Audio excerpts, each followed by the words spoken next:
Last night I dreamed. It was nighttime, and I was at home.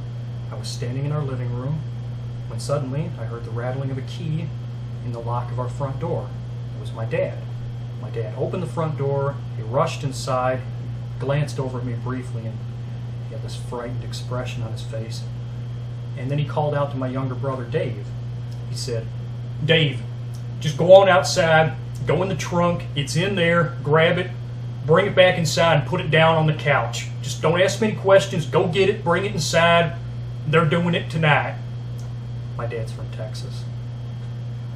So my younger brother Dave looks at me like this, and he goes outside. He does as my father asked him to do. He opens up the trunk to my father's vehicle.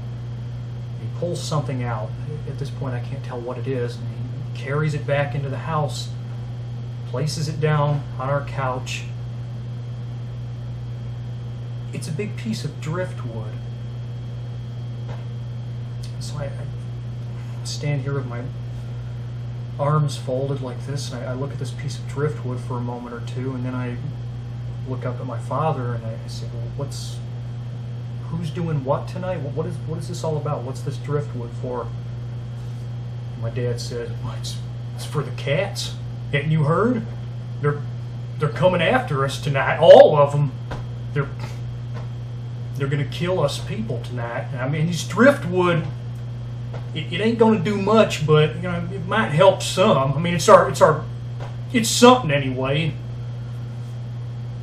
Yeah, my dad was under the impression that all of the cats in the world were going to mobilize and attack all of the humans. They were just going to kill us all tonight. It was going to be like Hitchcock's The Birds, except with cats.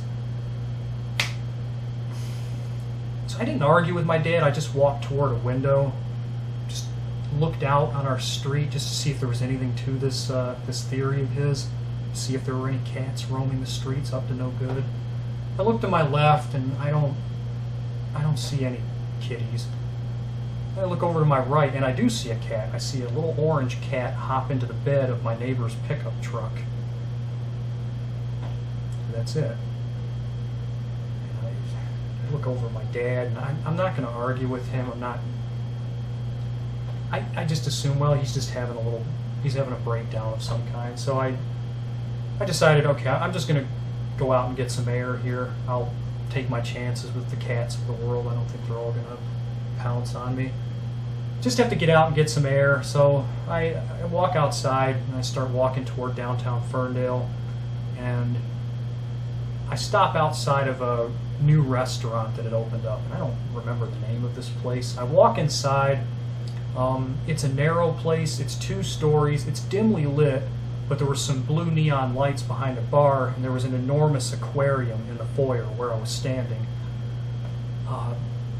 Unfortunately, I didn't get to be seated or try any of the food in this dream restaurant because my cat Lyle woke me up then.